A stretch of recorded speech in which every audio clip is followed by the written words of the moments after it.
वो नमाजी थी, वो रोजेदार थी, वो अल्लाह की इबादत भी किया करती थी।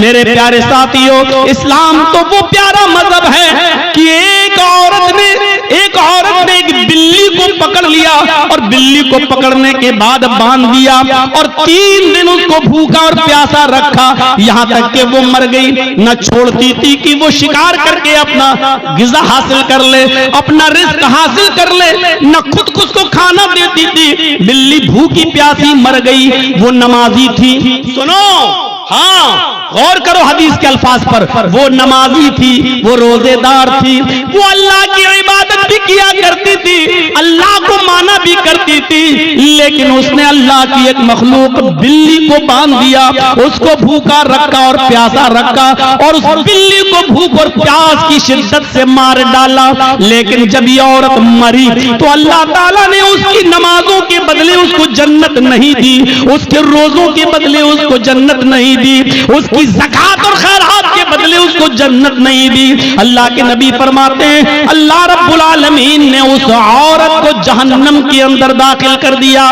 इसलिए कि उसने बिल्ली को भूखा और प्यासा रखा था और मार दिया। नमाज पढ़ लेने का नाम इस्लाम नहीं है, रोजा रख लेने का नाम इस्लाम नहीं है। इबादत है, ठीक है, लेकिन इस्लाम यह है कि तुम अल्लाह की मखलूक के साथ भी रहम करो। अल्लाह की मखलूक, अल्लाह की सृष्टि के साथ भी तुम्हें रहम का बर्ताव करना है। ये औरत बिल्ली को बांध के रखी थी, जब मरी बिल्ली तो मर गई भूखी प्यासी, लेकिन नमाज और रोजा रखने के बावजूद जन्नत की मुस्तहिक नहीं हुई। और बुखारी पढ़िए, एक औरत ऐसी भी थी जो बदचलन थी। अब बदचलन का खुलासा नहीं करूंगा, आप समझ जाइए कि बदचलन किसको कहते हैं। बस दूसरे लफ्जों में कह दूं कि वो तवाइफ थी, क्योंकि हदीस में फाहिशा का लफ्ज मौजूद है, यानी जिस्म फरोश थी, पैसा लेती थी और अपना जिस्म बेचती थी, बदचलन थी, जानिया थी, बदकार औरत थी। उसने एक जंगल में एक कुत्ते को देखा जो गीली जमीन के पास बैठकर अपनी जबान से गीली जमीन को चाट रहा है। गोया कि वो प्यासा है और उस गीली जमीन से कुछ पानी लेना चाहता है, लेकिन गीली जमीन से पानी नहीं मिल रहा है। हदीस के अल्फाज हैं, उस औरत को उस कुत्ते पर रहम आ गया, उसने अपना मोजा उतारा। एक रिवायत में आता है उसने अपनी ओढ़नी, अपना दुपट्टा उतारा, उसने उस दुपट्टे को कुएं में डाला। एक हदीस में आता है कि उसने अपना मोजा, चमड़े का मोजा चलता था, वो चमड़े का मोजा उतारा, अपनी ओढ़नी में बांधा और उस ओढ़नी को चमड़े के मोजे के साथ जब कुएं में डाला तो कुएं का पानी उस मोजे में, उस चमड़े के सॉक्स में आ गया। पूरा मोजा उसने पानी से भर लिया और वो कुत्ते के पास आई और उसने पानी उस कुत्ते के मुंह के पास उलट दिया। कुत्ते ने अपनी जबान से चाट चाट कर वो पानी पी लिया। उस वक्त तक वो उसको पानी पिलाती रही जब तक कि वो कुत्ता प्यास की शिद्दत से उसकी प्यास बुझ नहीं गई, वो सैराब न हो गया और अपने आप दुम हिलाकर जाने लगा। गौर करो आए मुसलमानों, ये औरत बदचलन थी, ये औरत जानिया थी, ये औरत जिस्म फरोश थी, इसने नमाजें न पढ़ी थी, रोजा नहीं रखा था, लेकिन एक कुत्ते को पानी पिलाया। वो रहमान और रहीम की रहमत ऐसी जोश में आई, उस रब्बुल आलमीन की रहमत ऐसी जोश में आई कि जब ये औरत मरी तो अल्लाह को उसकी ये नेकी पसंद आई और अल्लाह ने उस औरत को जन्नत के अंदर दाखिल कर दिया। इस्लाम ये बताता है कि अल्लाह अपना हक माफ कर सकता है, लेकिन मखलूक का हक मारोगे तो अल्लाह माफ नहीं करेगा। नमाजों में सुस्ती होगी, अल्लाह माफ कर सकता है, रोजे में सुस्ती होगी, अल्लाह माफ कर सकता है, लेकिन अगर आपने किसी का हक मारा है तो अल्लाह माफ नहीं करेगा जब तक कि आपका वो भाई आपको माफ न कर दे। कितने लोग बैठे हैं यहां पर, कितने यतीमों का हक मारे बैठे होंगे, कितना अपने भाइयों का हक मारे बैठे होंगे, और इन सबके हक नहीं भी मारे होंगे तो अपनी बेटियों को और अपनी बहनों का हक तो मारे ही होंगे। कितने लोग हैं जो ये कह के जाते हैं कि मेरे मरने के बाद मेरे बेटों के साथ साथ मेरी बेटी को भी हमारी विरासत में से कुरान और हदीस के मुताबिक हिस्सा दे देना। और कितने ऐसे लोग हैं कि बाप के मरने के बाद अपने बाप की विरासत में बेटों के साथ साथ वो अपनी बहनों को भी हक देते हैं। और कितने ऐसे भाई हैं वो मुझे बताएं खड़े होकर कि जिन्होंने अपनी प्रॉपर्टी में से अपनी बहनों को भी हिस्सा दिया हो। हाजी साहब हैं, नमाज पढ़ने जा रहे हैं, लंबी दाढ़ी है, तहज्जुद की नमाज पढ़ रहे हैं, मर गए लेकिन अपनी प्रॉपर्टी में से अपनी बहन को हक देकर नहीं गए। अरे बाप की प्रॉपर्टी में से भी हक है और भाई की प्रॉपर्टी में से भी बहन का हक है। बहन को अल्लाह ताला ने लड़की को हर तरीके से हक दिया है। बाप भी अपनी बेटी को देगा, भाई अपनी बहन को देगा, शौहर भी अपनी बीवी को देगा और बेटा है तो वो भी अपनी माँ को, बेटे की प्रॉपर्टी में से माँ को भी हक मिलेगा। एक औरत चारों तरफ से हकदार है, समझ रहे? जैसे मेरी एक बहन है, वो मेरे बाप की विरासत से भी हिस्सा पाएगी और जर्जीस को जो हिस्सा मिला है या जो हमने कमाया है और खरीदा है, प्रॉपर्टी बनाई है, जर्जीस की प्रॉपर्टी में से भी वो हकदार होगी। और वो जिस शौहर के साथ रहती है उस शौहर की प्रॉपर्टी में से भी उसको मिलेगा। और उसका जो बेटा है, बेटा अगर जमींदार है और जायदाद का मालिक है या किसी हिस्से का हकदार है तो उसमें से भी उसकी मां यानी मेरी बहन उसमें से भी हिस्सा पाएगी। गौर करो, इस्लाम ने औरत को इतनी बुलंदियों से नवाजा है। ये मीडिया के लोग जो उछालते हैं और भागते फिरते हैं और कहते हैं कि इस्लाम ने जुल्म किया है, जुल्म किया है, जुल्म, ये जुल्म नहीं है। मुझे बताओ कि बाप की भी विरासत में से, बेटे की भी विरासत में से, भाई की भी विरासत में से और शौहर की भी विरासत में से ऐसा कौन सा मजहब है और ऐसा कौन सा संप्रदाय है जो अपने बहन, बेटी, बीवी को हक देता हो? मेरे भाइयों, ये इस्लाम है जिसने औरत को इतनी इज्जतों से नवाजा है। अगर मां है तो कह दिया कि तेरे कदमों के नीचे तेरी औलाद के लिए जन्नत है। अगर बीवी है तो कह दिया जो तुम खाओ वो अपनी बीवी को खिलाओ, जो तुम पहनो वो अपनी बीवी को पहनाओ। खबरदार, अपनी बीवी के गाल पर कभी थप्पड़ मत मारना। एक औरत को कैसी इज्जत दी जा रही है। अगर वो किसी की बीवी है तो कहा जा रहा है खबरदार उसके गाल पर कभी थप्पड़ मत मारना। गाल पर थप्पड़ मारने का मतलब ये नहीं है कि गाल पर न मारो, पीठ पे खूब ठोको। तो मौलाना साहब तो कह रहे हैं गाल पे मत मारो, इसका मतलब गाल के अलावा जहां चाहो वहां मार सकते हो। गाल को बोलने का मतलब यह है कि सबसे ज्यादा नाजुक हिस्सा ये गाल होता है, यहां मारेंगे हो सकता है कि उसने अपने आप को बचाया और आंख में हाथ लग जाए, उंगली चली जाए और उसकी आंख फूट जाए। तो जब इतने नाजुक जगह पर मारने का हक नहीं दिया है तो औरत को मारने का मतलब यह ना गाल पर कि कहीं ना मारो। किसी कंडीशन में दिया है इजाजत, हम उस तरफ अभी नहीं जाना चाहते हैं, परमिशन दी है किसी कंडीशन में, लेकिन उसमें भी इतने एहतियात के साथ कि तुम हल्की फुल्की मार सकते हो। वो भी तब जब आपकी बीवी आपके मना करने के बावजूद और पंचायत का फैसला मानने के बावजूद भी आपके अलावा किसी दूसरे मर्द को अपने बिस्तर पे बुलाती है और उसके साथ रंग रलियां मनाती है और समझाने के बावजूद भी नहीं मानती है, तो अब एक आखिरी रास्ता यह है कि उसको हल्की फुल्की मार सकते हो, लेकिन उस वक्त भी गाल पर नहीं, और इतनी भी नहीं कि पीठ पर लकड़ी और डंडों के निशान बन जाएं, इतना भी नहीं। और जब आपकी इस मार से भी वो रास्ते पे ना आए तब आप तलाक के बारे में सोचें और उसमें भी मोहलत दी कि डायरेक्ट 3 तलाक मत दो, तलाक तलाक तलाक, डायरेक्ट उसको बंदूक की 3 गोली उसके ऊपर मत धमक दो कि बेचारी की जान ही चली जाए। उस कंडीशन में भी बताया कि उसको 1 तलाक दो जब वो हालत तोहर में हो, पाकी की हालत में हो, और फिर सोचने और समझने का मौका दो। और फिर जब वो दूसरा महीना आए और फिर वो दूसरे महीने तक नहीं मानती है, फिर भी हरकतें कर रही है, और दूसरे महीने में जब वो हालत तोहर में हैज से पाक हो जाए तब आप उसको दूसरी तलाक दे सकते हो।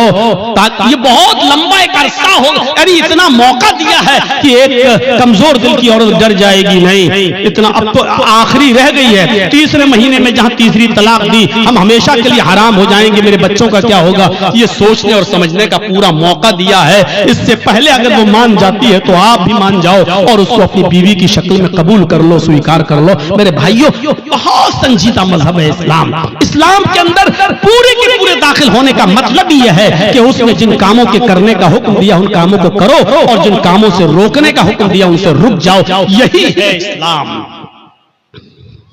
हजरत मुआज इब्न जबल फरमाते हैं कि अल्लाह के नबी सल्लल्लाहु अलैहि वसल्लम ने मुझे 10 बातों की नसीहत फरमाई, मुझे 10 बातों की वसीयत फरमाई।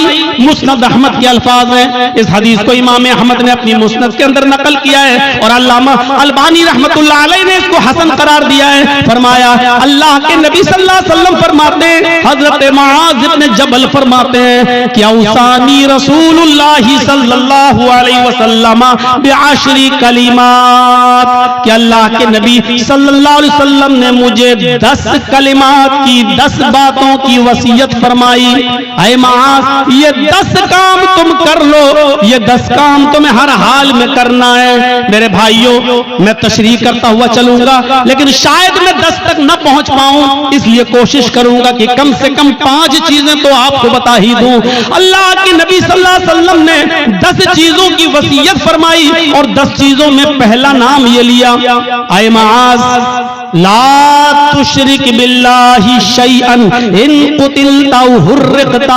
ऐ मुआज, तुम कभी किसी भी हाल में अल्लाह के साथ शिर्क मत करना, अल्लाह के साथ किसी को शरीक मत ठहराना, अल्लाह के साथ कभी किसी भी हाल में किसी को शरीक मत करना। इन कुतिलता औ हुर्रिकता, अगरचे तुम्हें कत्ल कर दिया जाए या तुम्हें आग में जला दिया जाए। अरे भाई, 1 घंटा हो गया बोलते हुए, अब तो बैठ जाओ सही से, लगता है स्प्रिंग लगा हुआ है आपके।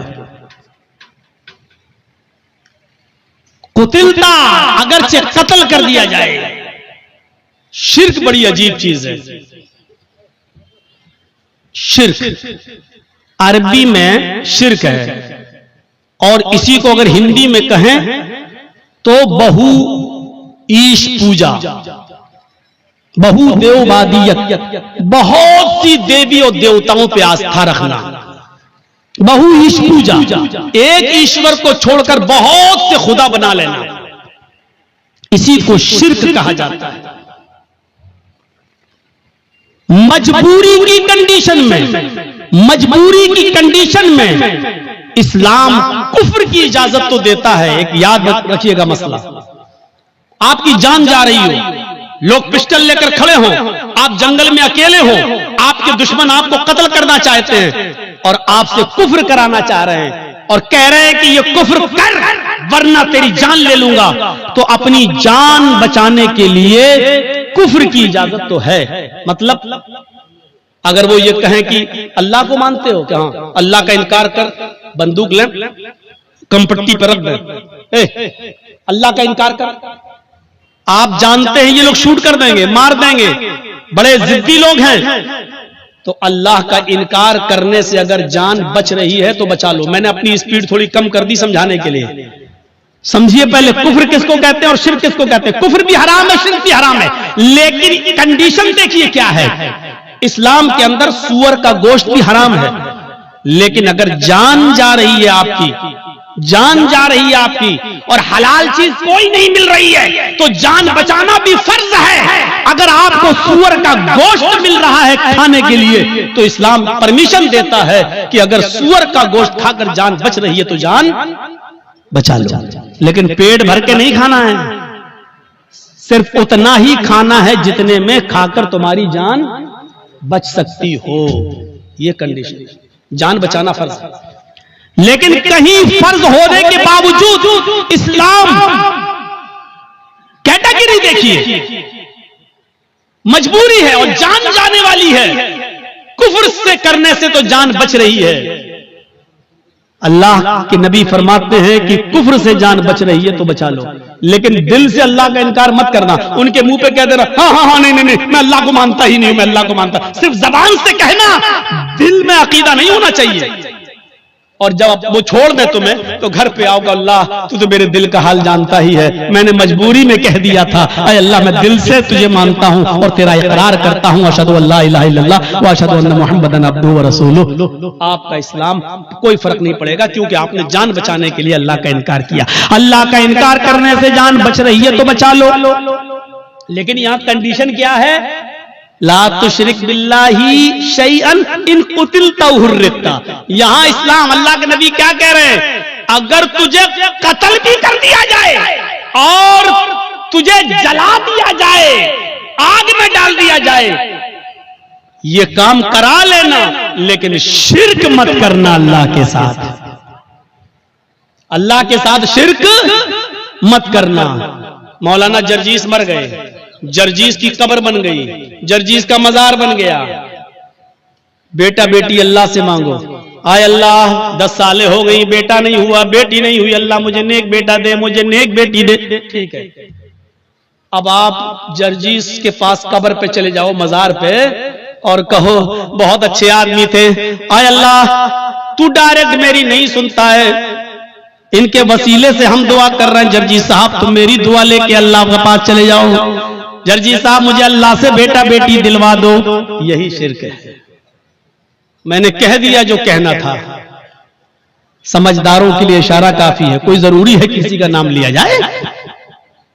जब बगैर नाम लिए बात बन रही हो तो नाम नहीं लेना चाहिए। मेरे भाइयों, मैंने अपना नाम ले लिया और क्लियर कर दिया, यह शिर्क है कि अल्लाह को छोड़कर किसी और को पुकारा जाए, किसी और से मांगा जाए। इज़ा सअल्ता फस्अलिल्लाह, सवाल करो तो अल्लाह से, व इज़ा इस्तअनता फस्तईन बिल्लाह, और जब मदद तलब करो तो अल्लाह से। मेरे भाइयों, कोई कमपट्टी पर बंदूक रखकर ये कहे कि मैं पूरी कौम का सरदार हूं, मुझे सजदा कर, मेरे सामने झुक, मेरे सामने सजदा कर, या मेरे सरदार को सजदा करो, ये मेरे सरदार हैं, तो अल्लाह का इनकार करके जान बच रही है तो बचा लो। लेकिन अगर किसी को सजदा करके जान बच रही है तो यहां इस्लाम आपको जान बचाने की इजाजत नहीं देता, सजदा करने की इजाजत नहीं देता। यहां कहा है अल्लाह के रसूल ने, आए माज शिर्क मत करना, अल्लाह का इनकार करके जान बच रही है तो बचा लेना, लेकिन अगर अल्लाह के अलावा किसी गैर को सजदा करना पड़े तो किसी गैर के सामने सर झुकाकर अपनी जान मत बचाना। अगर वो तुम्हें मारना चाहे तो मार दें, कुतिलता कत्ल करना चाहे तो कत्ल कर दें, हुर्रिकता जलाकर आग में डालकर तुम्हें कोयला बनाना चाहे तो बना दें, राख करना चाहे तो कर दें, ये अपने जिस्म को दुनिया में करा लेना, लेकिन किसी गैर के सामने सजदा मत करना। अब आप समझ गए कितनी इंपॉर्टेंट बात है। अब हर मुसलमान गौर करे कितना परसेंट मुसलमान है। पहले तो ये गौर करे कि वो मुसलमान है या नहीं, फिर ये गौर करे है तो कितना परसेंट, कितना परसेंट वो मुसलमान है। मुझे तो नहीं लगता कि कोई आदमी 10% भी कह सके कि मैं 10% भी मुसलमान हूं। आगे आने वाले वाकयात अभी हम चल रहे हैं आपकी तरफ। मेरे भाइयों, अकल भी नहीं मानती इस बात को। आप बताइए, आप यहां रहते हो भुलकी में और आपकी बीवी भुलकी में रहती है और आप मेहनत करने दिल्ली गए, और दिल्ली में कोई आदमी मेहनत कर रहा है, यहां से आया बेचारा और वो घूमने आया, आप ही के गांव का है भुलकी का। अब आपने दिल्ली में एक साड़ी खरीदी 5,000 की, 10,000 रुपए की खूबसूरत साड़ी खरीदी, और खूबसूरत साड़ी उसके हाथ में देकर कहा कि भाई तुम तो भुलकी जा रहे हो ना, उत्तर दिनाजपुर मेरे गांव में जा रहे हो ना, ऐसा करो कि ये साड़ी मेरी बीवी को दे देना। शौहर ने मेहनत की, मजदूरी की, अच्छा कमाया, और उसके बाद एक साड़ी खरीद कर अपने दोस्त को दी और कहा कि मेरे गांव में जाना और मेरी बीवी को दे देना। दोस्त घर पे आया, दरवाजे को दस्तक दी, बीवी ने दरवाजा खोला, आइए बैठिए, क्या हुआ? आपके हस्बैंड ने आपके लिए साड़ी भेजी है। उसने साड़ी दी, ओह इतनी खूबसूरत साड़ी, आइए आइए बैठिए, चाय पी के जाइए। उसने दरवाजे खोले। अब हकीकत क्या है? उस औरत को तारीफ किसकी करना चाहिए, शौहर की या साड़ी देने वाले की? आपकी अकल भी कहेगी यार जिसने साड़ी भेजी है उसकी तारीफ, कितने अच्छे हैं मेरे शौहर, देखो इतनी दूर से भी मुझसे कितना प्यार करते हैं और मुझे कितना मानते हैं, मेरा ख्याल रखते हैं, साड़ी भेजी। अब वो औरत बजाय शौहर के तारीफ करने के अपने दिल के सारे दरवाजे इस साड़ी लाने वाले के लिए खोल दे। एक्सक्यूज मी, आइए चाय पी लीजिए, आप कितने अच्छे हैं, आप हमारे लिए साड़ी लेके आए हैं, चलिए कहीं डेट पे चलते हैं, चलिए कहीं घूमने चलते हैं। उसी की तारीफ के पुल बांधने लगे। और शौहर को अगर पता चल जाए दिल्ली में बैठे हुए आज के इस कंप्यूटराइज्ड दौर के अंदर कि कमबख्त साड़ी मैंने भेजी और बेगैरत दिल दे बैठी साड़ी देने वाले को, वहीं से मोबाइल करेगा, फोन की घंटी बजेगी, बीवी उठाएगी, कुछ सुनेगा नहीं, कहेगा तलाक तलाक तलाक। कम बखत साड़ी मैं भेजू तारीफ दूसरे की कर रही है, साड़ी मैं भेजू घूम रही दूसरे के साथ। अल्लाह ने नबियों को भेजा, रसूलों को भेजा, पीरों को, वलियों को भेजा कि जाओ तुम मेरे दीन का प्रचार करो और इस्लाम की और तौहीद की दावत को बुलंद करो। बजाय इसके कि हम अल्लाह की हम्दो सना बयान करें, उसी को मुश्किल कुशा माने, उसी को हाजत रवा समझें, अब हम अल्लाह को छोड़कर कहें कि तुम्हारे दर पे आया हूं, झोला झोली भर के जाऊंगा वरना मर के जाऊंगा।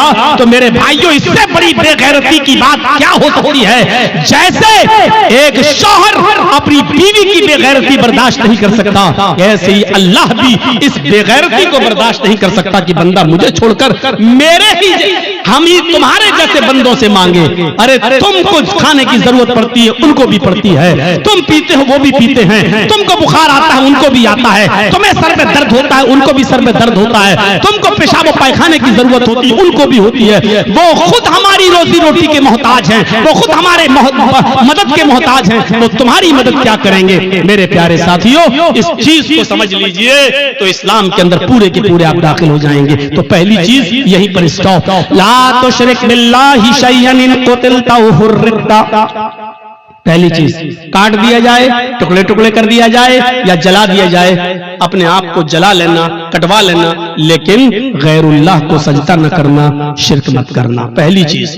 दूसरी चीज, आइए नौजवानों तुम्हारे लिए बेहतरीन चीज, वला तउक़न्न वालिदैक व इन अमराका अन तख़रुज मिन अहलिका व मालिक। कभी किसी भी हाल में अपने पेरेंट्स की, अपने माँ बाप की नाफरमानी मत करना, उनके साथ बुरा सलूक मत करना, उनका दिल कभी मत दुखाना। आगे वाले जुमले मेरे भाइयों हमारी आंखें खोल देंगे। वही नमराका अन तख़रुज मिन अहलिका व मालिक, अगर जिन तुम्हें तुम्हारे वालिदैन, तुम्हें तुम्हारे माँ और बाप दोनों तुम्हारे घर से, अपने घर से नहीं, वो तो घर है ही, तुमने मेहनत करके जो घर कमाया है और बनाई है बिल्डिंग, और तुमने जो शादी की है, अगर वो तुम्हें हुक्म दें कि तुम अपने घर से निकल जाओ, तो अपने बाप का हुक्म मानते हुए तुम्हें अपना घर छोड़ना पड़ेगा। वो अहल, अगर वो कहें कि तुम अपने अहल वयाल, बीवी बच्चों को भी छोड़ दो और भागो यहां से, तो तुम्हें अपने माँ बाप की बात मानकर अपने बीवी बच्चों को भी छोड़ना पड़ेगा।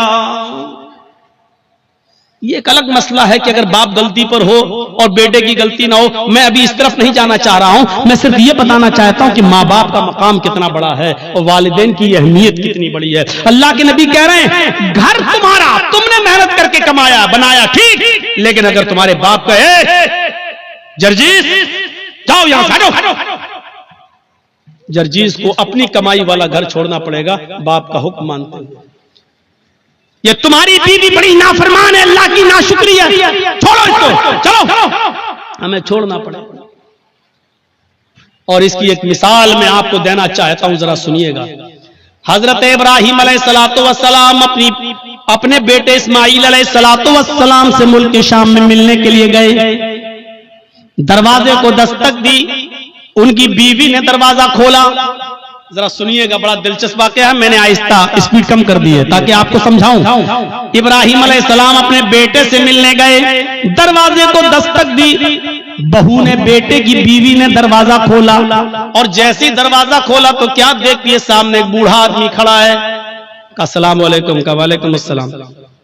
कहा मुझे इस्माइल से मिलना है। बीवी को नहीं मालूम कि ये मेरे ससुर हैं, लेकिन ससुर को मालूम है कि ये मेरे बेटे इस्माइल का घर है और ये उसकी बीवी है, लेकिन बता नहीं रहे कि मैं तुम्हारा ससुर हूं।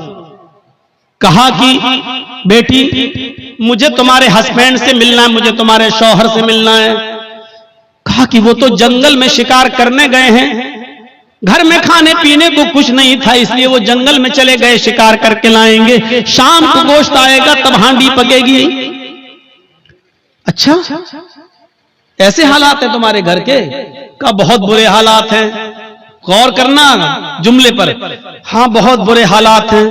बेटी तुम्हारे घर की गुजर बसर कैसी चल रही है? तो जवाब दिया बहुत बुरी, भूखमरी की नौबत है। सुबह खाने को मिल जाता है तो शाम को भूखे सोते हैं, और शाम को अगर खा लेते हैं तो सुबह भूखे उठते हैं और शाम तक कुछ नहीं मिलता। बहुत बुरी कंडीशन है मेरे घर की।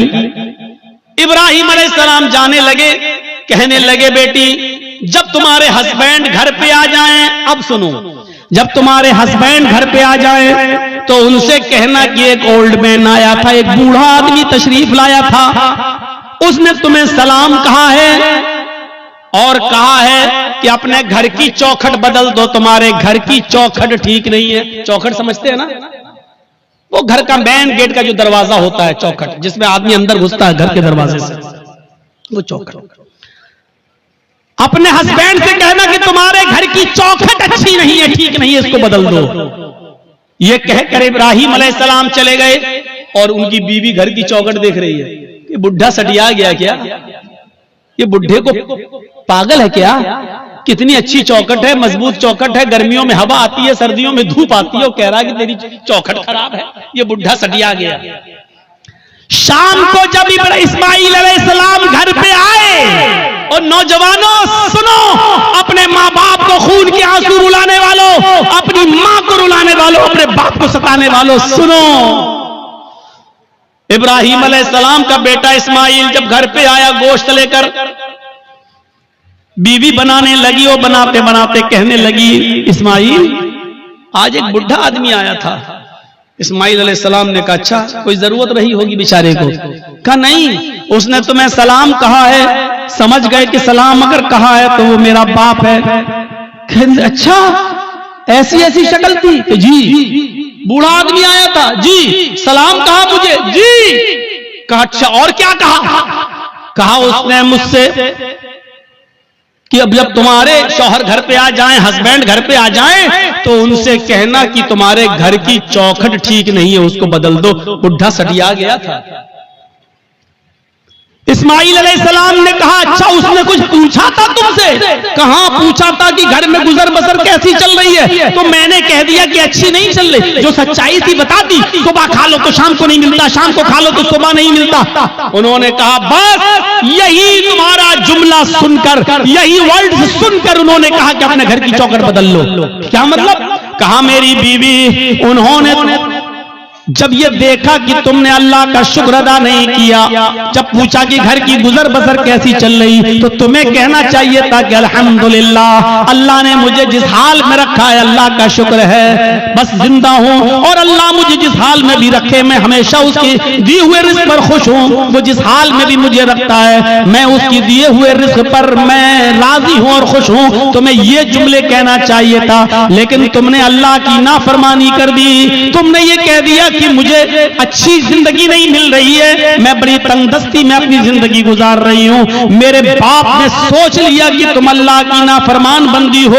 आए मेरी बीवी, उन्होंने घर की इस चौखट को बदलने के लिए नहीं कहा है, जो घर की चौखट है, ये दरवाजे के ऊपर जो चौखट है, इसको बदलने के लिए नहीं कहा है, उन्होंने चौखट बदलने के लिए कहा है। इसका मतलब ये है कि उन्होंने अपनी बीवी बदलने के, उन्होंने मेरी बीवी बदलने की बात कही है। उन्होंने इशारा किया है ऐसी अल्लाह की नाफरमान बीवी को अपने घर में तुम मत रखो। क्यों ऐसी औरत को अपने घर में रख रहे हो जो अल्लाह की नाशुक्रगुजार बंदी है? लिहाजा तुम अल्लाह की शुक्रगुजार बंदी से निकाह करो, नाशुक्र औरत को तलाक दे दो। आए मेरी बीवी, मैं अपने बाप का हुक्म मानकर तुम्हें तलाक तलाक देता हूं क्योंकि मैं अपने बाप की नाफरमानी नहीं कर सकता।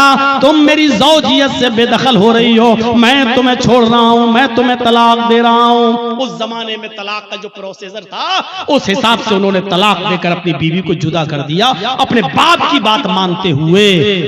आज के जमाने में कोई लड़का अपने बाप की बात मानेगा? अरे बाप की बात तो छोड़ो, शादी के 2-4 महीने के बाद वो ऐसा बीवी का गुलाम होता है कि फिर अपनी अम्मा से कहता है चुप चुप चुप, तू नहीं समझेगी। कोई बात हो रही है, कहता है तू नहीं, तू बीच में क्यों बोलती है, तू नहीं समझेगी। उसको कह रहा है कि तू नहीं समझेगी। उस मां से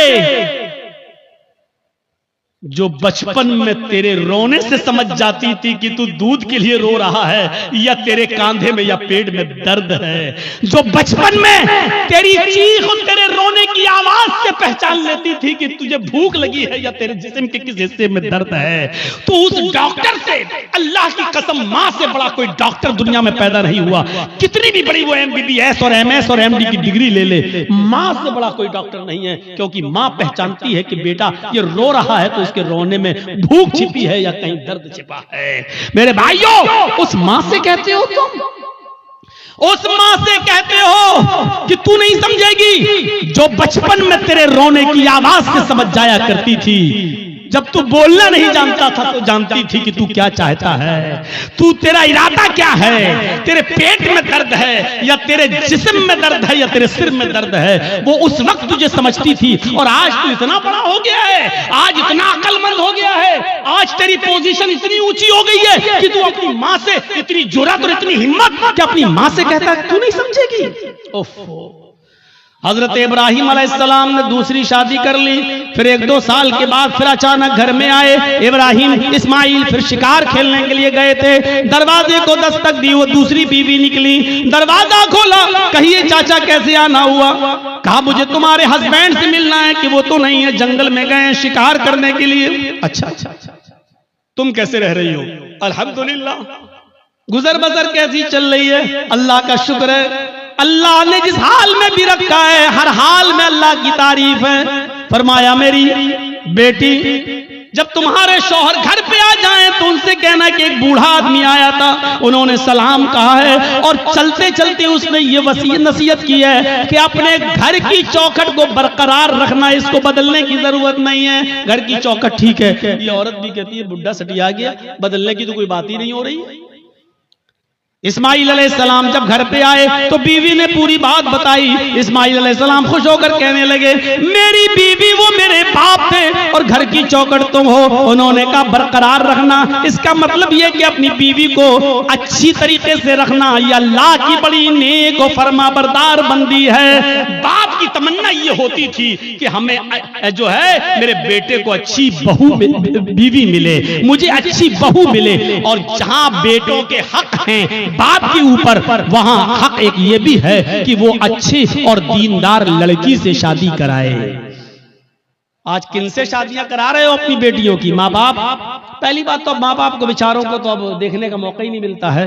अब तो लड़के और लड़कियां खुद ही सेट कर लेते हैं। अब तो माँ बाप बेचारे उनकी बात मान लेते हैं, अगर नहीं मानेंगे तो ये लड़की मेरी बेटी मेरी नाक कटा के रख देगी और मुझे बदनाम कर देगी, इसलिए जहां चाह रही है वहां कर दो बस। अब तो ये है। तो मेरे भाइयों हम गौर करें, जहां थोड़ी बहुत इंसानियत बाकी है, थोड़ा बहुत दीन बाकी है, जहां की औलाद आज भी शादी के मामलात अपने माँ बाप के ऊपर छोड़ देते हैं, वो जरा गौर करें उनके माँ बाप की अपने बच्चों की शादियां किस जगह करा रहे हैं। हजरत उमर फारूक के पास एक शख्स आया, अपने बेटे की शिकायत करने लगा कि मेरी औलाद ऐसी, मेरा बेटा ऐसा, मेरा कहना नहीं मानता। हजरत उमर फारूक ने उसके बेटे को बुलाया और बाप के सामने इतना डांटा कि तुम्हें शर्म नहीं आती? अपने बाप को सताते हो, अपने बाप की नाफरमानी करते हो, अपने बाप को रुलाते हो, तुम्हें शर्म आनी चाहिए। बहुत कुछ डांटने के बाद बेटे ने कहा कि अमीरुल मोमिनीन हो गई बात? कहा मैंने तुम्हें समझा दिया है कि आपने बेटे का हक तो बता दिया, बेटों के ये बाप के साथ ये करें ठीक है, लेकिन बाप के ऊपर भी बेटे का कुछ हक है कि नहीं? हजरत उमर ने कहा हाँ है। जब वो पैदा हो तो उसको अच्छी तरबियत दे, 7वें दिन उसका अकीका करे और अच्छा नाम रखे, और जब बेटा बड़ा हो जाए तो उसकी उसकी दीनदार अच्छे घराने में, नेक घराने में उसकी शादी करा दे। ये है बाप का हक औलाद पर। तो उस बच्चे ने कहा, लड़के ने, अमीरुल मोमिनीन मेरे बाप से पूछो इसने इन तीनों कामों में से कौन सा काम मेरे साथ किया है। जब मैं पैदा हुआ 7वें दिन का था तो मेरा अकीका नहीं किया। नाम मेरा रखा, तो जानते हो इसने नाम मेरा क्या रखा? अरबी में ऐसा लफ्ज बताया जिसका उर्दू में तर्जमा होता खटमल। इसने मेरा नाम रखा खटमल। और तीसरा, जब मैं बड़ा हुआ तो शादी करा दी एक मजूसी लड़की के साथ। एक अनपढ़ जाहिल गवार जो जानती नहीं है कि शौहर का हक क्या है, इसने एक नाफरमान औरत के साथ मेरी शादी करा दी। तीनों काम इसने नहीं किए। फिर हजरत उमर फारूक ने बाप को डांटा, कहा बेटे की शिकायत करते हो, अपनी गलती नहीं बताते हो कि तुम्हारी गलती क्या है। तुमने जब अपनी औलाद का हक अदा नहीं किया तो अब भुगतो, देखो, और अब ये सारे जुल्म और ज्यादती सहो, अब तो तुम्हें सहना पड़ेगा। मेरे भाइयों, एक सहाबी रसूल हैं, अपनी माँ को खाने काबा का तवाफ करा रहे हैं। उनकी माँ पैरों से लंगड़ी है। अल्लाह महेशमी ने अपनी किताब मजमऊज़ ज़वाइद के अंदर इस वाक़े को नकल किया है, जरा गौर से सुनिएगा। उनकी माँ आंखों से अंधी है, पैरों से लंगड़ी है, बूढ़ी है। कहने लगी, बेटा मुझे खाने काबा का तवाफ करा दे, मेरे बेटे मुझे उम्रा करा दे, मेरे बेटे मैं तवाफ करना चाहती हूँ। उसके बेटे ने अपनी माँ को पकड़ा और खाने काबा तक ले गया, सवारी का इंतजाम किया और ले गया। और खाने काबा पहुंचने के बाद वो चूंकि पैरों से लंगड़ी थी, आंखों से अंधी थी, इसलिए वो चल नहीं सकती थी। इसलिए बेटे ने उसको अपनी पीठ के ऊपर लाद लिया। इस जमाने में व्हील चेयर चलती हैं, उस जमाने में व्हील चेयर भी नहीं थी। उसने अपने कांधे पर, अपनी पीठ पर अपनी माँ को लाद लिया। उसने 1 चक्कर पूरा किया, 2 चक्कर पूरे किए, 3 चक्कर पूरे किए, 4 चक्कर, 5 चक्कर, और 5वें चक्कर को पूरा करने के बाद जब 6ठा चक्कर लगाने लगा तो उसकी मुठभेड़ हो गई। वो टकरा गया हजरत उमर फारूक रज़ी अल्लाह ताला अन्हु से, अपनी पीठ पर अपनी माँ को लादे हुए, और अपनी माँ अपने हजरत उमर से टकरा गया। हजरत उमर ने कहा, ठीक ठीक ठीक, चलिए, सलाम हुआ, सलाम वालेकुम, वालेकुम अस्सलाम। जब उसने 6 चक्कर 7 चक्कर पूरे कर लिए तो हजरत उमर के फारूक के पास आया। हजरत उमर ने कहा, माशाअल्लाह, अपनी माँ की बड़ी खिदमत कर रहे हो तुम। इस बूढ़ी माँ को तुमने तवाफ कराया अपनी पीठ पर लाद कर। ये हंसते हुए कहने लगा, अमीरुल मोमिनीन मेरी माँ आंखों से अंधी है, इसलिए बर्तन में खुद धुल देता हूँ। मेरी बीवी नहीं है, मेरी माँ इसी कपड़ों में लैट्रिनों पेशाब कर लेती है, इसलिए कि वो लंगड़ी है, वो चल नहीं पाती है, और जब मैं घर पे नहीं होता हूँ तो इसी में वो गंदगी कर लेती है। अमीरुल मोमिनीन मैं अपनी माँ का पेशाब और पैखाना भी साफ करता हूँ, अपने माँ के कपड़े भी धुलता हूँ, और आज मेरी माँ ने कहा कि मुझे तवाफ करा दे तो मैं उसको यहाँ तक ले आया और मैंने अपनी पीठ पर लाद कर अपनी माँ को तवाफ भी करा दिया। ऐ अमीरुल मोमिनीन, क्या मैंने अब भी अपनी माँ का हक अदा नहीं किया? क्या मेरी जिम्मेदारी पूरी हो गई? क्या मैंने अपनी माँ का हक अदा किया या नहीं? हजरत उमर फारूक की आंखों में आंसू आ गए और रोते हुए कहने लगे, चलो यार जाओ अपने घर और अल्लाह की इबादत में अपनी जिंदगी गुजारो। उसने पीछा करते हुए कहा, अमीरुल मोमिनीन मैंने मसला पूछा है, आपको जवाब देना होगा। फरमाया, क्या पूछते हो? कहा, ये बताओ मैं पेशाब साफ करूं, पैखाना साफ करूं, अपने माँ के कपड़े धुलूं, अपने हाथ से खाना बनाऊं, अपने हाथ से माँ को खाना खिलाऊं, अपनी पीठ पर लाद कर मैं खाने काबा का तवाफ कराऊं, परिक्रमा कराऊं, क्या इसके बाद भी मैंने अपनी माँ का हक अदा किया या नहीं किया? हजरत उमर कहते, सुन, जब तुझे तेरी माँ जन रही थी, जब तुझे तेरी माँ पैदा कर रही थी, जब अपने पेट से तुझे बाहर कर रही थी, उसको जो दर्द हो रहा था, जो लीवर पेन हो रहा था, उसको जो दर्द हो रहा था तुझे जनते वक्त, तुझे पैदा करते वक्त, और उस दर्द में जो उसने पहली आह निकाली, जो उसने दर्द में पहली आवाज निकाली, आह, उसने अपनी जबान से जो पहला जुमला अदा किया, आह, जो उसने आह की आवाज निकाली, आए मेरे दोस्त, अभी तो तूने अपनी माँ की पहली आह का भी हक अदा नहीं किया, तू उसकी पूरे जीवन का और पूरी लाइफ का और पूरी जिंदगी का हक अदा क्या करेगा?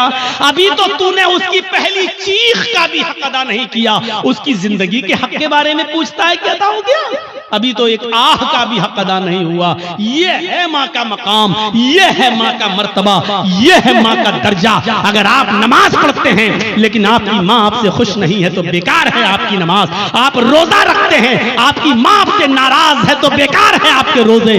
आप कितनी भी इबादतें कर लें, कितनी भी अल्लाह की पूजा पाठ कर लें, कितनी भी कुरान की तिलावत कर लें, लेकिन आपके माँ और बाप आपसे नाराज है तो आपकी इबादतें आपके मुंह पे मारी जाएंगी। इबादत भी शर्त के साथ होती है। डॉक्टर दवा देता है तो परहेज भी बताता है। अल्लाह ने कहा है नमाज पढ़ो तो ये भी कहा है कि इसके साथ साथ ये भी करो। मेरे भाइयों, रमजान का महीना आ रहा है, रोजा रखने से पहले सोच लेना कि तुम्हारे माँ बाप तो तुमसे नाराज नहीं है। नमाजें पढ़ते हो तो सोच लेना, सर्दियों में दिसंबर और जनवरी की सख्त सर्दी में उठकर ठंडे पानी से वुजू बनाकर तहज्जुद पढ़ते हो और माँ बाप नाराज है तो सोच लेना कि तुम्हारी ये रात की इबादत अल्लाह कबूल करेगा या नहीं करेगा। इन चीजों पर जरा गौर करना। दो चीजें हो गई, तीसरी चीज पर आई है। हर एक चीज ऐसी है कि जिस पर 2-2 घंटे बोला जा सकता है, लेकिन मैं मुख्तसर करते हुए आगे चल रहा हूं। तीसरी चीज पर गौर कीजिए, वला ततरुकन्न सलातन मक्तूबतन मुतअम्मिदन फ़इन्न मन तरक सलातन मक्तूबतन मुतअम्मिदन फ़क़द बरिअत मिन्हु ज़िम्मतुल्लाह। कभी भी किसी भी हाल में फर्ज नमाज मत छोड़ना, किसी भी हालत में फर्ज नमाज मत छोड़ना। अगर फर्ज नमाज छोड़ दी तो अल्लाह की जिम्मेदारी हट जाएगी, अल्लाह की जिम्मेदारी से निकल जाओगे, अल्लाह की कोई गारंटी नहीं तुम्हारी जिंदगी। ओफो, क्या जबरदस्त पॉइंट। किसी भी हाल में फर्ज नमाज मत छोड़ना। बाप बीमार है, मस्जिद में अजान हो रही है, अब अजान होगी, उसके 15 मिनट के बाद जमात होगी। बाप मेरा सीरियस है, जल्दी से फोन करो, एम्बुलेंस बुलाओ, या जब तक गाड़ी निकल रही है तब तक वुजू बनाओ और अपने घर में फर्ज ही फर्ज पढ़ लो, 4 रकात ज़ोहर, और जल्दी से अपने बाप को लेकर पहुंचो हॉस्पिटल के अंदर। यहां सुन्नतें छोड़ दो। क्यों? क्योंकि इस वक्त बाप की हालत दूसरी है, लेकिन फर्ज नमाज तुम्हें इधर भी नहीं छोड़ना है। लिहाजा जल्दी से वुजू बनाओ। अब मस्जिद में मत जाओ, मस्जिद में जाओगे 15 मिनट इंतजार करोगे, फिर इमाम साहब पता नहीं कितनी लंबी नमाज पढ़ाएं। जल्दी से वुजू बनाओ घर पे और 4 रकात ज़ोहर की पढ़ो और छोटी छोटी सूरतें पढ़ लो, इन्ना अतैना कल कौसर, कुल हुवल्लाहु अहद अल्लाहु समद, और जल्दी से सलाम फेरो और अपने बाप को, अपने बेटे को, अपनी बीवी को लेके हॉस्पिटल पहुंचो। हॉस्पिटल में भर्ती कर लो, आईसीयू में भर्ती हो गई है, ठीक है, उधर भी जल्दी से वुजू बनाओ, असर की नमाज पढ़ लो। और अगर देख रहे हो कि बाप ज्यादा सीरियस, माँ ज्यादा सीरियस, तो जल्दी से 4 ज़ोहर पढ़ लो, 4 उसी के साथ असर पढ़ लो और जल्दी से लेके चलो, क्योंकि इस वक्त आपकी कंडीशन दूसरी है, बेटे की कंडीशन दूसरी है। मेरे भाइयों, लेकिन नमाज आपको इस कंडीशन में भी पढ़नी है, छोड़नी नहीं है। हालत तंदुरुस्ती में और अच्छी खासी हालत में छोड़ देने वालों, इस्लाम के अंदर पूरे के पूरे दाखिल हो। कहते हो मौलाना साहब रोजी नहीं आ रही, रोजी आएगी कैसे?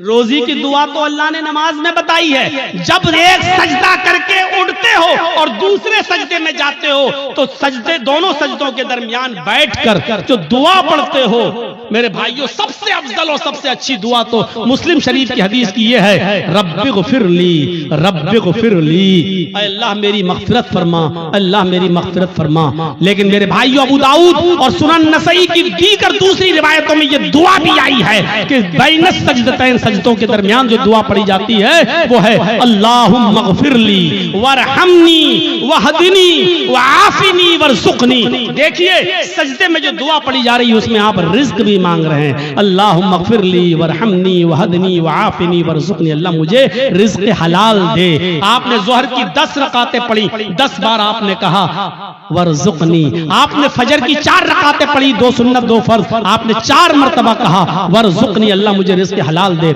आपने असर की, अगर मस्जिद में पहले पहुंच गए तो 4 सुन्नत और 4 असर फर्ज पढ़ ली तो 8 रकातें पढ़ी, 8 मरतबा आपने कहा वरज़ुक़नी। मगरिब में 5 मरतबा आपने कहा वरज़ुक़नी। इशाम में कम से कम 7 रकातें हैं, 4 फर्ज 2 सुन्नत और 1 वित्र, आपने 7 मरतबा कहा वरज़ुक़नी। गौर करो, जो इतनी बार अल्लाह से रिस्क मांगेगा, रोजी मांगेगा, अल्लाह उसको मायूस करेगा, अल्लाह उसको निराश करेगा, अल्लाह उसको नाउम्मीद लौटाएगा? नहीं। तो आपको रिस्क हलाल मांगने की दुआ अल्लाह ने बताई है, और वो है नमाज। नमाज ही नहीं पढ़ोगे, अल्लाह से मांगोगे ही नहीं, तो अल्लाह क्यों देने लगा तुम्हें? और देगा भी तो ऐसे ही देगा। 5,000 कमाया, घर पे आए, बेटा बीमार, डॉक्टर ने कह दिया आईसीयू में रखा जाएगा, खर्च करो 50,000। कमाया 10,000, घुस गया 50,000। क्यों? अल्लाह ने कहा वमन आरज़ा अन ज़िक्री फ़इन्न लहू मईशतन ज़ंका। तुम मेरे जिक्र से एराज करोगे, हम तुम्हारी रोजी को तंग कर देंगे। जिक्र से एराज करना। आज एक दिल चाहता कि तुमको एक कीमती बात बता दूं, सुनिए। एराज करना किसे कहते हैं? यहां पर बहुत से लोग ऐसे होंगे जो नमाज छोड़ते हैं, नमाज नहीं पढ़ते हैं, या जुमे पढ़ते हैं, 8 दिन मस्जिद में नहीं आते हैं, 7 दिन गायब। उनके बारे में तो मैं कुछ कह ही नहीं सकता, वो जाने, उनका रब जाने, उनको क्या अजाब होगा क्या नहीं, वो अल्लाह जाने, उनका रब जाने, और आप जाने। मैं उनकी बात कर रहा हूं यहां पर जो नमाज तो पढ़ते हैं लेकिन टाइम पे टाइम, नमाज तो पढ़ते हैं लेकिन टाल मटोल कर। अजान हो रही है, 5 कस्टमर रह गए हैं, इनको निपटा दूं तब जाऊंगा। जल्दी जल्दी आपने उनको सौदा दी दुकान से, जब तक बंद करके जा रहे हैं पता चला जमात हो चुकी है। हम डॉक्टर हैं, हमारे पास मरीज आया हुआ है बुखार का और जुकाम की दवा लेने के लिए, और अजान की आवाज आ गई, हमने सोचा 2 मरीजों को दवा दे दूं, उसके बाद जा रहा हूं। जब तक 2 मरीजों को हम दवा दे रहे हैं और जब तक हम मस्जिद में नमाज पढ़ने जा रहे हैं, जमात हो गई। ये है नमाज से एराज। पढ़ तो रहे हैं आप, लेकिन जमात को आपने तर्क कर दिया और जमात छोड़ दी, यह है नमाज से एराज। अल्लाह ने कहा वमन आरज़ा अन ज़िक्री, जो मेरे जिक्र से जो नमाज से एराज करेगा, रूगर्दानी करेगा, हम उसकी रोजी को फ़इन्न लहू मईशतन ज़ंका, उसकी रोजी तंग कर दी जाएगी। बंद नहीं कहा अल्लाह ने, ये नहीं कहा रोजी बंद कर देंगे, तंग कर देंगे। तंग का मतलब या तो बहुत मुश्किल से उसको रोजी रोटी मिलेगी, या बहुत आसानी से मिलेगी लेकिन रुकेगी नहीं उसके पास। आज कितने लोग हैं ऐसे, मौलाना साहब बहुत कमाता हूं लेकिन बरकत नहीं हो रही है, मौलाना साहब 1 लाख रुपया महीना कमाता हूं लेकिन रुकता नहीं है, कभी इसको कैंसर, कभी उसको टीबी, कभी इसको बीमारी, बीमारियों ने घेर लिया, लगता है कोई जादू टोना कर रहा है। अरे अल्लाह के बंदे, एराज तो समझ ले, एराज किसको कहते हैं? वमन आरज़ा अन ज़िक्री, जो मेरे जिक्र से नमाज से एराज करेगा। बच्चा रो रहा है, माँ टीवी पे सीरियल देख रही, रिमोट उसके हाथ में, सास भी कभी बहू थी, बीवी माँ उस बच्चे की माँ देख रही, सास भी कभी बहू थी, नाटक, चिप्स खाती जा रही, चाय पीती जा रही है और नाटक देखती जा रही है, ड्रामा। इधर बच्चा रो रहा है, माँ जानती है कि बच्चा दूध की वजह से रो रहा है, लेकिन सोच रही है नहीं 10 मिनट का ड्रामा रह गया, 10 मिनट और देख लूं। बच्चा रो रहा है लेकिन सीरियल देखने में लगी हुई है। क्या कहा जाएगा? माँ ने बच्चे से एराज किया। जब सीरियल खत्म हो गया, माँ ने बच्चे को उठाया और दूध पिलाया। देखिए दूध पिला रही है लेकिन फिर भी उसने अपने बच्चे से एराज किया, रूगर्दानी की अपने बच्चे के साथ। इसको कहा जाता है एराज करना। आदमी नमाज तो पढ़ रहा है लेकिन मरीजों को पूरा देखने के बाद आ रहा, जमात खत्म हो गई। नमाज तो पढ़ रहा है लेकिन दुकान के सारे कस्टमर को निपटा के आ रहा है, जमात खत्म हो गई। इसको कहा जाता है एराज करना। माँ दूध तो पिला रही है लेकिन सीरियल देखने के बाद आदमी नमाज तो पढ़ रहा है लेकिन अपनी दुकानदारी पूरी करने के बाद, तो आपने अल्लाह के लिए छोड़ा क्या है? आपने अल्लाह के लिए छोड़ा क्या है? कुर्बानी क्या दी है? कुर्बानी तो ये थी, आवाज आई हय्या अला सलाह और सामने वाला 10,000 रुपए का कस्टमर है, आप कह दो कि जा पहले मैं नमाज पढ़ने जा रहा हूं, अगर नमाज नहीं पढ़ूंगा मैं नमाज के बाद ही तुम्हें दूंगा, जाओ नमाज पढ़ लो उसके बाद आना। हय्या अला सलाह की आवाज सुनते ही मस्जिद की तरफ चले जाओ। वो कहने लगा कि मैं 10,000 रुपए का सामान लेने आया। आपने कहा 10,000 रुपए की परवाह नहीं है, रज़्ज़ाक़ वो है, रोजी रोटी देने वाला वो है, रोजी रोटी देने वाली तेरी जात नहीं अल्लाह की जात है। आपने 10,000 के कस्टमर को ठुकरा दिया और आप मस्जिद में नमाज पढ़ने चले गए। ये है नमाज। ला ततरुकन्न सलातन मक्तूबतन मुतअम्मिदन, कभी भी किसी भी हाल में कसदन और जानबूझकर तुम फर्ज नमाज को तर्क मत करना। जो फर्ज नमाज को जानबूझकर तर्क कर देता है, फर्ज नमाज को जानबूझकर छोड़ देता है, अल्लाह की जिम्मेदारी उसकी ऊपर से उड़ जाती है। अपने आप पर गौर करो कि कितने % मुसलमान हो, इस्लाम में दाखिल हो या नहीं, ऐसा करते हो या नहीं।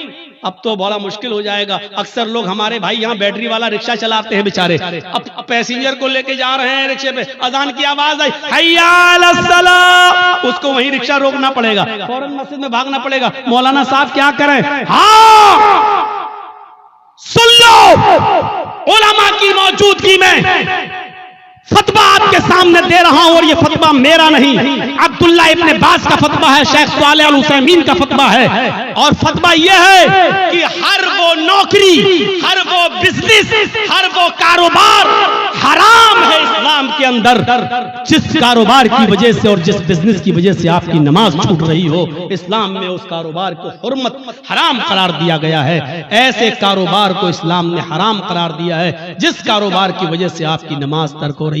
नमाज ही नहीं तो फिर मुसलमान किस बात का, नमाज ही नहीं तो फिर इस्लाम का मानने वाला किस बात का। तो मेरे प्यारे साथियों, हम बहुत बेबाक हैं अपने अंदाज में। मैंने कह दिया, हर वो बिजनेस, हर वो कारोबार, हर वो नौकरी, चाहे वो बैंक की नौकरी हो, चाहे वो सरकारी जॉब हो या प्राइवेट जॉब हो। मौलाना साहब मेरा मालिक बहुत बदमाश है, हमें नमाज पढ़ने की इजाजत नहीं देता है। छोड़ दो, रज़्ज़ाक़ अल्लाह ताला है, वो प्राइवेट कंपनी का मालिक रोजी देने वाला नहीं है। अल्लाह एक दरवाजा बंद करता है तो 100 दरवाजे खोलता है। मेरे भाइयों, इस अकीदे के साथ नमाज पढ़िए और इस तौहीद के साथ नमाज पढ़िए। और चौथी चीज और बताऊंगा मेरे भाइयों, 10 चीजों पे हम नहीं चल पाएंगे। चौथी और आखिरी चीज मैं इसलिए बताऊंगा क्योंकि आज हमारी नौजवान नस्ल इसकी तरफ भाग रही है, इसलिए ये भी सुन लो। वला तशरबन खमरन फइन्नहु रासु कुल्लि फाहिशतिन, और आए मास, कभी किसी भी कंडीशन में शराब मत पीना, इसलिए कि शराब हर बुराई की जड़ है। शराब मत पीना वैसी हराम हो गई, लेकिन शराब का नुकसान क्या बताया? फ़इन्नहु रासु कुल्लि फ़ाहिशतिन, हर बीमारी, हर बुराई की जड़ है। यानी आप शराब पिएंगे तो कोई भी गुनाह कर सकते हैं। शराब पी के आदमी घर में आया, माँ ने डांटते हुए कहा, अच्छा तू शराब पी के आया कमीने, बेगैरत, शराब पी के आया। हट हट, तेरी माँ का, तेरी अपनी माँ को ही माँ बहन की गाली दे रहा है, अपनी बहन को ही गाली दे रहा है, अपनी बेटी को गाली दे रहा है। इससे बड़ा कमीना और इससे बड़ा रजील इंसान कौन हो सकता है जो शराब के नशे में आकर अपनी माँ को गाली दे, अपने ही बाप को गाली दे, अपनी बहन को और अपनी बेटी को गाली दे, अपने भाई को गाली दे। इससे बड़ा कमीना इंसान और कौन हो सकता है? मैंने खुद दिल्ली के अंदर देखा है, नाली में पड़ा, बीच सड़क पे पड़ा, पुलिस वाले लाठी मार के हटा रहे, अरे यहाँ मंत्री की गाड़ी जाने वाली कमीना, हट हट हट हट। तो हंसते हुए कहता, कौन मंत्री, ओधी मोदी सब मेरे बाप के नौकर हैं। शराब पे नशे में पुलिस वाले कहे, कमीने ये तो हमारी ड्यूटी नौकरी हटवाएगा, हट हट हट, उसको डंडे मार रहे। तो कौन गुजर रहा? मंत्री आ रहे हैं, हट यहाँ से। तो कौन मंत्री, मोदी मोदी सब मेरे बाप के नौकर। शराबी की नजर में कोई किसी की हैसियत नहीं होती, बड़ी से बड़ी शख्सियत भी उसके सामने जीरो होती है। क्यों? क्योंकि उसने जो चीज पी है उसने उसकी अकल को खराब कर दिया, उसकी अकल को ढांप लिया, इसलिए उसकी नजर में बड़ी से बड़ी शख्सियत भी कुछ नहीं होती है। जब शराब हराम नहीं हुई थी, जब शराब हराम नहीं हुई थी तो नबी के चचा हजरत हमजा ने शराब पी ली थी, और एक गाना गाने वाली के गाने के जोश में आकर उसने कहा, अला या हमजा लिशुर्फिन नवा, आए हमजा तू तो मोटी ऊंटनियों के लिए है। हजरत अली की ऊंटनी वहीं पर चर रही थी, चारा घास खा रही थी। हजरत हमजा को जोश में चढ़ा दिया कि ये ऊंटनी का कलेजा हमें मिल जाए तो कितना अच्छा। और गाने वाली थी और हमजा शराब के नशे में थे, उठाई तलवार, खंजर ऊंटनी का पेट चाक किया और कलेजा निकाल के लाए, उसको दे दिया, ले। हजरत अली आए, कहा ये तुमने क्या किया? मेरी ऊंटनी, अरे जा हट यहाँ से। शराब के नशे में हजरत अली को भगा दिया। हजरत अली ने अल्लाह के नबी से शिकायत की, अल्लाह के रसूल उनके साथ आए, और जब आए कहा, चचा ये क्या कर दिया तुमने? अली की ऊंटनी को खंजर मार के मार डाला, उसका कलेजा निकाल लिया। हजरत हमजा शराब के नशे में थे, बुखारी की रिवायत, हजरत हमजा शराब के नशे में अल्लाह के रसूल से कह रहे, चल हट तू तो मेरे बाप का नौकर है, तू तो मेरे बाप का गुलाम है।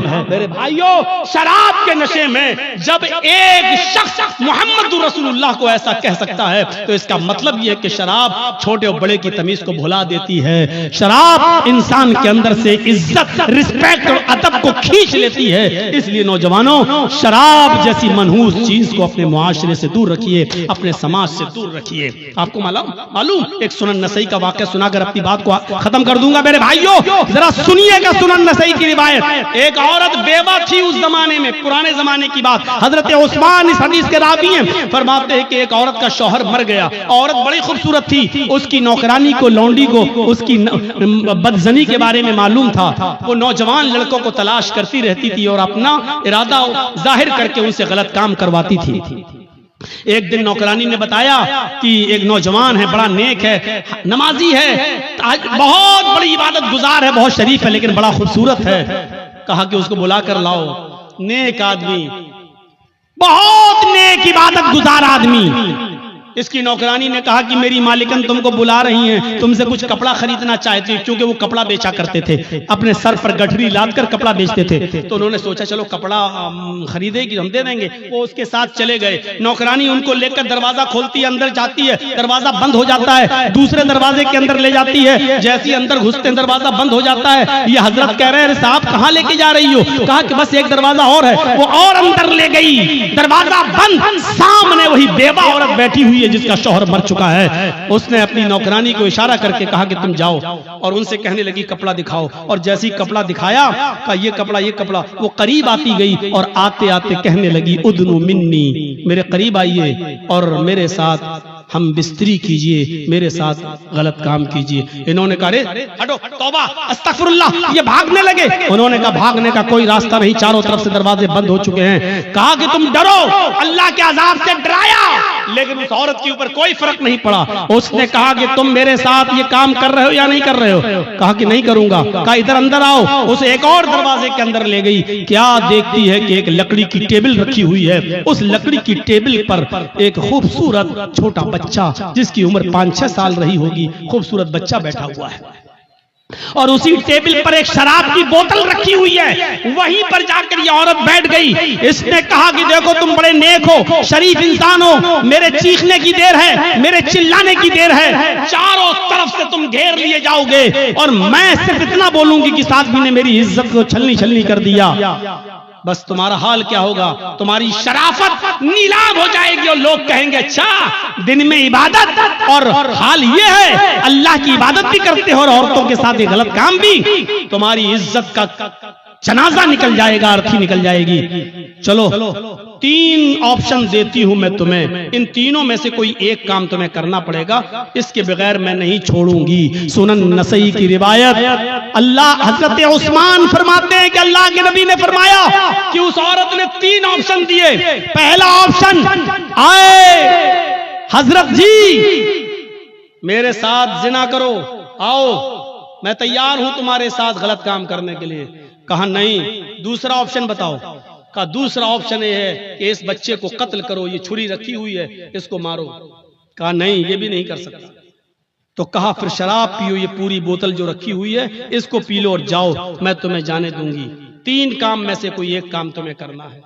इन्होंने नजरें आसमान पे डाली। कहा अल्लाह, जिना करना भी हराम, कत्ल करना उससे बड़ा गुनाह, सबसे बड़ा गुनाह कत्ल। इस बच्चे ने मेरा क्या बिगाड़ा जो इसको मैं मारूं? कत्ल नहीं कर सकता। उससे छोटा गुनाह यह है कि औरत मुझे बुरे काम के लिए उकसा रही है कि बुरा काम कर लो, मैं ये भी नहीं कर सकता। और अल्लाह, मैं कत्ल भी नहीं कर सकता, ये भी नहीं कर सकता कि इसके साथ मुंह काला करूं। इन दोनों से शराब पीना तो छोटा गुनाह है, चलो यही पी लेता हूं क्योंकि बचने का कोई रास्ता नहीं है और जान बचाना भी जरूरी है, तो चलो हराम चीज पी लेता हूं। ये जिना तो नहीं है, ये कम से कम कत्ल तो नहीं है, किसी को बेकसूर तो नहीं मार रहा हूं और इसकी इज्जत से खिलवाड़ तो नहीं कर रहा हूं। ऐ अल्लाह, मेरे जुर्म को माफ कर देना। उसने ये कहकर शराब की बोतल उठाई और पूरी की पूरी बोतल वो शराब की पी जाता है। उस औरत ने कहा रुको, अभी चले जाना। थोड़ी देर रोका, शराब ने अपना रंग दिखाना शुरू कर दिया और जब शराब पीने के बाद इसकी अक्ल खत्म हो गई और चली गई और ये नशे में धुत हो गया तो इसके हाथ में छुरी दी। कहा इस बच्चे को कत्ल करो। उसने शराब के नशे में आकर उस बच्चे को कत्ल भी कर डाला। उस बच्चे को मार भी डाला। फिर उस औरत ने हाथ पकड़ के उसको अपने ऊपर सवार किया, अपने कपड़े भी उतारे और उसके भी कपड़े उतारे, और शराब के नशे में इस आदमी ने उस औरत के साथ जिना भी कर लिया। उसके साथ जो काम नहीं करना था वो कर लिया। मेरे भाइयों, फिर वहां से ये बचा और आया, मायूस रहा पूरी जिंदगी। मैं कहना ये चाह रहा था आपसे कि मेरे भाइयों कि कहां तो एक गुनाह करवाया जा रहा था, लेकिन शराब के बाद वो तीनों गुनाह कर बैठा। यानी शराब पीने के बाद वो कत्ल भी कर बैठा, और शराब पीने के बाद वो जिना भी कर बैठा। शराब तो पी ही पी थी, यानी शराब ने उससे सारे गुनाह करवा दिए। अल्लाह के नबी ने फरमाया, फ़इन्नहु रासु कुल्लि फ़ाहिशतिन, शराब ही हर बुराई की जड़ है। अगर आप मुसलमान हैं तो इस्लाम के अंदर पूरे के पूरे दाखिल हो जाओ। शराब को छोड़ना पड़ेगा, नमाज पाबंदी से पढ़ना पड़ेगी, और आपको ये देखना पड़ेगा कि नमाज के लिए हम अपने रब के लिए क्या क्या चीजें छोड़ रहे हैं। आपको अपने माँ बाप की खिदमत करना पड़ेगी, आपको शिर्क से बचना पड़ेगा, आपको अपने भाइयों का ख्याल रखना पड़ेगा, यतीमों को देखना पड़ेगा। 10 चीजें थी, लेकिन मेरी हिम्मत अब जवाब दे चुकी है। कंटिन्यू प्रोग्राम कर करके मैं थक चुका हूं। मेरे भाइयों, अब मेरे भाइयों, मैं आपसे रुखसती चाहता हूं, और ये मेरे बिहार का आखिरी प्रोग्राम था। मैं कल अब लखनऊ के लिए जा रहा हूं। मुश्किल से 2 दिन लखनऊ रहूंगा और उसके बाद फिर मैं बॉम्बे चला जाऊंगा। तो मेरे भाइयों, अल्लाह से मैं दुआ करता हूं कि अल्लाह आलमीन हमारी खताओं को माफ फरमा दे, हमें इस्लाम के अंदर पूरा का पूरा दाखिल फरमा दे। ऐ अल्लाह, शराब नोशी से हमें बचा ले। अल्लाह, माँ बाप की खिदमत करने की हमें तौफीक अता फरमा। ऐ अल्लाह, हमें शराब की हुर्मत को समझने की तौफीक अता फरमा। और बारह जब तक तो हमें जिंदा रख, इस्लाम पर जिंदा रखना, और जब हमारा खात्मा हो तो ईमान पर हमारा खात्मा फरमाना। वमा अलैना इल्लल बलागुल मुबीन। अस्सलामु अलैकुम व रहमतुल्लाहि व बरकातुहू।